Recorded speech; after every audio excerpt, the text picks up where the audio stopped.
کمزور باتیں کرنی چھوڑ دیں، مایوسی کے جملے اپنی زندگی سے نکال دیں۔ ہم مسلمان ہیں، آپ بیمار ہو گئے ہیں تو یہ بھی خدا کا فضل ہے، گناہ معاف ہوں گے۔ اگر اللہ تعالیٰ نے فقیر بنا دیا، غریبی آ گئی ہے تو یہ بھی فضل ہے، امیروں سے پہلے جنت میں جائیں گے۔ اگر اللہ تبارک و تعالیٰ نے کسی جگہ آپ کو مکان نہیں دیا اور دوسرے کو دے دیا ہے تو آپ وہ لوگ ہیں جو عظیم سنت ادا کر رہے ہیں سیدنا بلال حبشی کی۔ اگر کسی جگہ کوئی کمزوری آ گئی ہے، کوئی پیچھے رہ گئے ہیں تو یہ خدا کا فضل ہے۔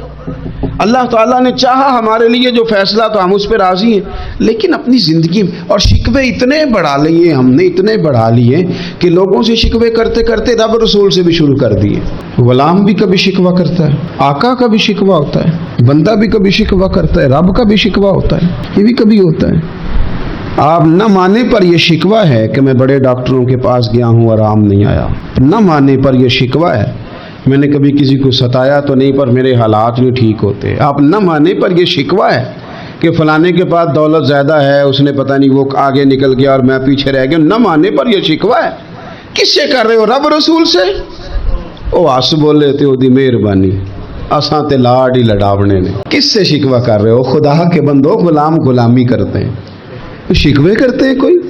حضرت ام سلمہ رضی اللہ تعالیٰ عنہ، شوہر کا نام ہے ابو سلمہ، بیٹے کا نام ہے سلمہ، کہتی ہیں میں، میرا شوہر، میرا بیٹا، تینوں، چھوٹا بیٹا میرا، ہم نکلے مکہ مکرمہ سے مدینہ طیبہ جانے کے لیے۔ ایک کی بیٹا ہے، خاندان جمع ہے، شوہر کی گود میں بیٹا، اونٹ کے پیچھے میں۔ فرماتی ہیں مدینے کی سرحد آ گئی تو میرے میکے والے آ گئے، کہنے لگے ابو سلمہ نہیں لے جانے دیں گے مدینے اپنی بیٹی کو۔ میں نے کہا میں مسلمان ہوں، میں تو اپنے شوہر کے ساتھ مدینے جاؤں گی۔ انہوں نے کہا نہیں جا سکتے، تو نے جانا ہے تو جا، ہماری بیٹی نہیں جائے گی۔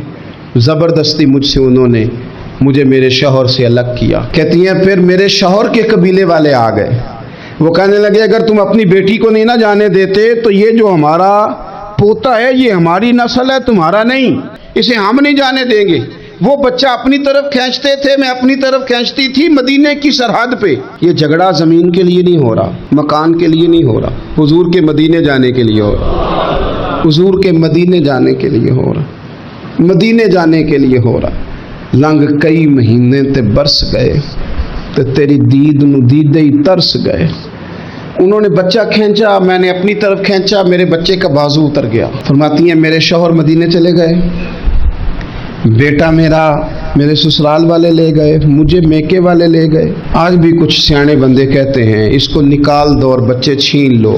ان کا بھی خیال تھا کہ بیٹا لے جائیں گے نا تو ابو سلمہ بھی مدینے سے واپس آ جائے گا، یہ بھی واپس آ جائے گی۔ او یار، اتنا بڑا بھی ظالم کوئی نہیں ہوگا جو ماں باپ سے بچے جدا کرے۔ فرماتی ہیں کہ وہ لے گئے چھین کے، میں میکے چلی گئی، لوگ روٹی کھاتے تھے، میرے حلق سے نہیں گزرتی تھی، زمانہ سویا کرتا تھا، میں سو نہیں پاتی تھی، بیٹا کہاں، شوہر کہاں، میں کہاں۔ ام سلمہ کتنی دیر تکلیف کاٹی؟ جناب ام سلمہ کہنے لگی لوگوں ایک دو دن نہیں پورا سال بیت گیا، پورا سال، پر جے سونا ہی میرے دکھ وچ راز، جے سونا ہی مارو مارو مینو مار مکاؤ، میں کوئی عذر نہ پیش لے آواں، او جے سونا ہی میرے دکھ وچ راضی، پھر سکھ نو چلے ڈاواں۔ فرمایا سال بیت گیا، لوگ صبح اٹھ کے کام کاج پہ لگ جاتے، کپڑے بدلتے، ڈیوٹیاں کرتے، اور میں سویرے اٹھ کے اس جگہ آ جاتی جہاں میرا شوہر اور میرا بیٹا بچھڑا تھا۔ میں سارا دن روتی، آہوزاری کرتی، حضور کے مدینے کی طرف منہ کر کے میں تڑپتی۔ سال بیت گیا، سال، ایک ہفتہ نہیں نکلتا بچوں کے بغیر۔ بڑے بڑے سیانے لوگ پردیس جاتے ہیں تو بچوں کی فوٹو دیکھ دیکھ کے روتے ہیں، لیکن کہتی ہے ماں تھی، بیٹا بچھڑا اور پھر بیٹا بیمار ہو اور ماں سے جدا ہو، کتنی تکلیف کا منظر ہے۔ آپ فرماتی ہیں کہ ایک سال بیت گیا اور میں نے کسی کی منت نہیں کی، میں نے کوئی شکوہ نہیں کیا، اس لیے کہ جس حال میں رب رسول رکھے، یہ حوصلہ، یہ صبر، یہ توانائی۔ ایک سال کے بعد میرے چچا کا بیٹا میرے پاس سے گزرا، تڑپتے دیکھ کر کہنے لگا میری بہن تو سارا دن روتی رہتی ہے۔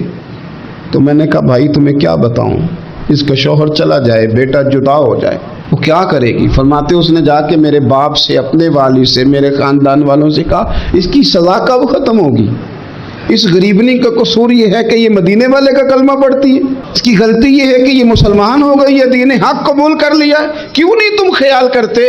کہتے ان کے دل نرم ہوئے، وہ رضامند ہوئے مجھے مدینے جانے پہ۔ پھر اس نے کوشش کی میرے سسرال پیغام بھیجے، کب بس کرو، اور بچہ تو چڑیا کا جدا ہو جائے تو وہ تڑپا کرتی ہے، اور تم نے ایک جیتی جاگتی ماں کا بیٹا جدا کیا ہے۔ وہ بھی نرم ہوئے، رب نے اسباب بنائے، میرا بیٹا مجھے ملا۔ کہنے لگے تو رہ جا، میں نے کہا نہیں، تم مسلمان نہیں ہو، تمہیں پتہ نہیں نا، میں یہاں نہیں رہ سکتی، مجھے مدینہ ہی جانا ہے۔ اکیلی اتنا سفر، جنگلوں کا رستہ، پہاڑی رستہ طے کر لو گی؟ میں نے کہا میں کر لوں گی۔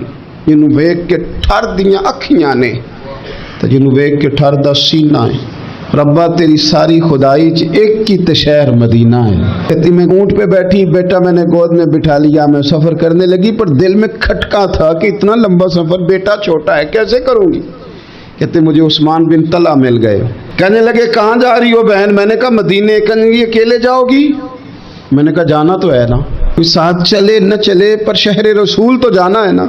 آپ فرماتی ہیں میں نے عثمان بن طلحہ سے نیک بندہ کوئی نہیں دیکھا، میرے اونٹ کی لگام تھام لی۔ جب مجھے اونٹ پہ بٹھاتے تھے نا، اونٹ بٹھا کے چلے جاتے تھے، میں بیٹھ جاتی تھی تو آ کے لگام تھامتے تھے۔ جب کہیں مجھے اتارتے تھے تو اونٹ بٹھا کے چلے جاتے تھے، میں اتر جاتی تھی تو اونٹ کو باندھتے تھے۔ سونا ہوتا تھا تو اونٹ بٹھا دیتے، میں اتر جاتی، وہ دور جا کے لیٹ جاتے۔ فرماتی تھی پھر میرے لیے میرے رب نے اسباب پیدا کیے اور میں مدینہ پہنچی، میں شوہر سے ملی، اور لوگوں میرے نصیب دیکھو، میں رہنے کہاں لگی؟ حضور کے مدینے میں، شہر رسول میں، شہر رہ پائے نظر ہوش میں آ، یہ کوہ نبی ہے، میں حضور کے حرم کی زمین اور قدم رکھ کے چلنا۔ ارے سر کا موقع ہے او جانے والے، مدینے کے خطے، خدا تجھ کو رکھے غریبوں فقیروں کے ٹھہرانے والے۔ کہتی ہے میں وہاں بسنے لگی۔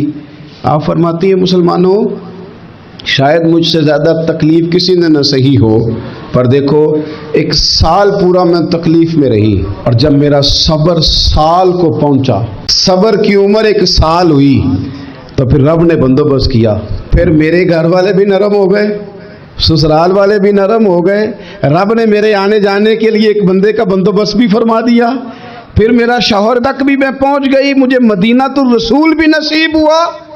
1 سال میں نے صبر کیا تھا، رب نے مجھے مستقل مدینے کا ٹھکانہ عطا فرما دیا۔ لیکن جو بندہ صبر ہی نہ کر پائے، جو صبر ہی نہ، جو کہ جی بڑی دور سے آیا ہوں، بڑی دیر ہو گئی، بڑا ٹائم ہو گیا، کب جا کے مسئلہ حل ہوگا؟ وہ جو آپ نے بتایا تھا وہ تعویذ کب اثر کرے گا؟ وہ دعا کب قبول ہوگی؟ وہ فلانا معاملہ کب؟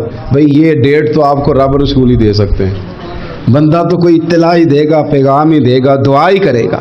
اگر زندگی میں حوصلہ ہی نہیں ہوگا، اگر آپ کو یہ قرار ہی نہیں آئے گا، ٹھہرنا ہی نہیں آئے گا کسی میدان میں۔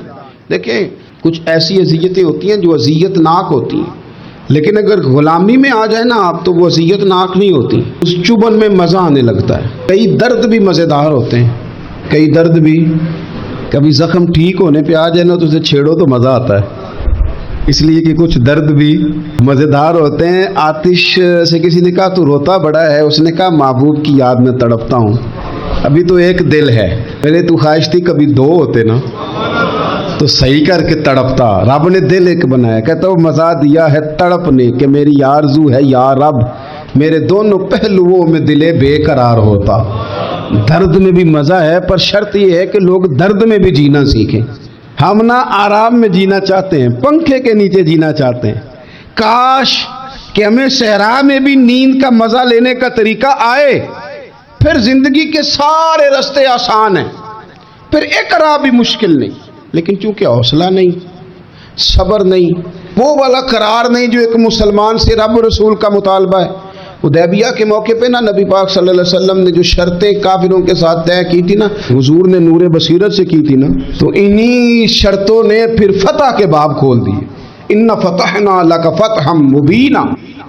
ایک شرط یہ تھی کہ اگر کوئی مسلمان مدینے سے مکے آئے گا تو مکے والے واپس نہیں کریں گے، رکھ لیں گے۔ پھر غور کریں، کوئی مسلمان اگر مدینے سے مکے آئے گا تو مکے والے واپس نہیں کریں گے۔ اور اگر کوئی بندہ مسلمان اپنے آقا کی مرضی کے بغیر مسلمان ہو جائے اور وہاں سے وہ مدینے آئے گا تو حضور پناہ نہیں دیں گے۔ میرے بھائی، محبوب کی طرف سے آنے والا نہ صرف سوکھ ہی نہیں قبول کرنا چاہیے، دکھ بھی قبول کرنا چاہیے، دکھ بھی قبول کرنا چاہیے۔ ہمارا یہ مسئلہ ہے کہ ہم نہ میٹھی میٹھی کے قائل ہیں، کڑوی کڑوی کے قائل نہیں۔ اگر وہ کبھی دکھ دے نا تو محبوب کا دکھ بھی سکھ سمجھ کے قبول کرو۔ ہاں، اس کی طرف سے کانٹا ہے کبھی تو اسے پھول سمجھ کے قبول کرو، وہ چبھے گا نہیں، انشاءاللہ مزہ ہی دے گا، قبول تو کرو نا۔ تو اب حضرت ابو بصیر رضی اللہ تعالیٰ عنہ ایک صحابی تھے، ایک تو حضرت ابو جندل رضی اللہ تعالیٰ عنہ تھے نا، تو وہ تو حدیبیہ میں آ گئے، حضور مجھے لے جائیں، تو نبی پاک نے فرمایا میں نے وعدہ کر لیا ہے، ان کو بھی حضور نے واپس بھیج دیا۔ اور یہ بیچارے نا اپنے آقا کی جیل توڑ کے مکے سے بھاگ کے مدینے آئے، یا رسول اللہ مجھے قبول کر لے، میں بھاگ آیا ہوں، وہ بڑا ظلم کرتے ہیں، مارتے ہیں، تکلیف دیتے ہیں۔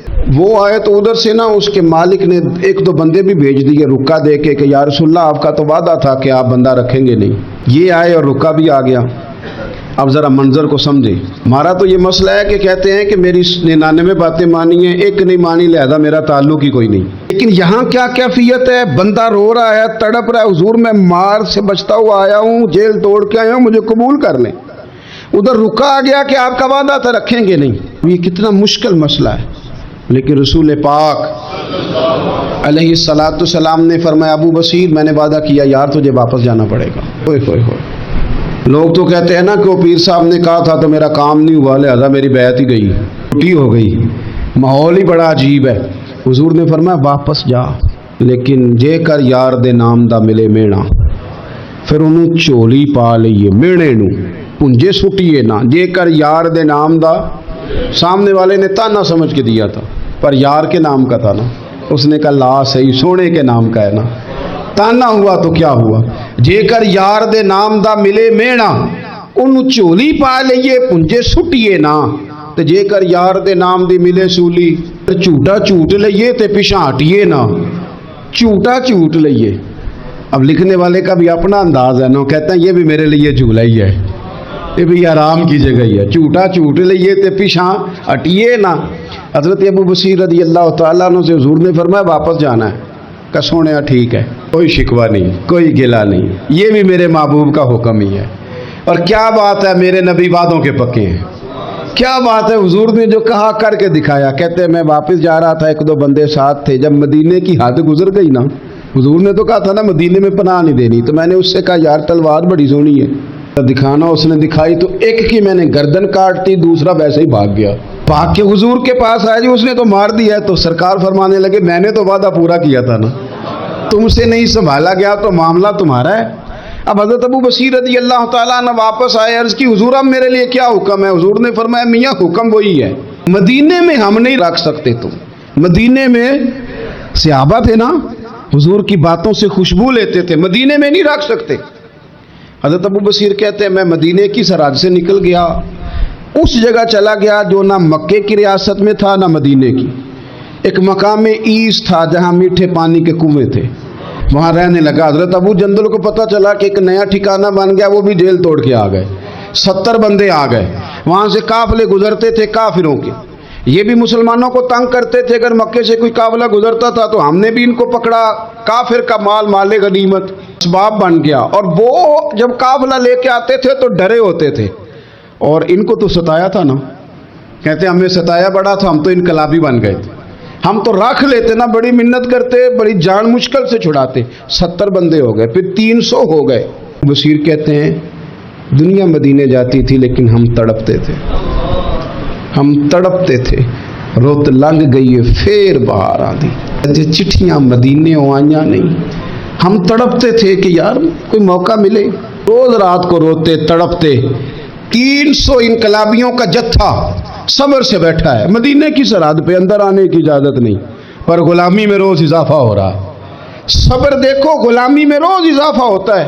انگ آ گئے کافر، پہلے بڑی ڈینگیں مارتے تھے کہ دیکھو ہم نے کیسی شرط منوائی ہے، کیسی شرط منوائی ہے کہ ان کا بندہ آئے گا تو ہم واپس نہیں کریں گے، ہمارا جائے گا تو انہیں کرنا پڑے گا۔ پھر اتنے تانگ آئے کہ خود آ کے کہنے لگے حضور مہربانی کریں یہ شرط تو ختم کرے نا، اور ان 300 کو تو مدینے بلائیں، مہربانی فرمائیں۔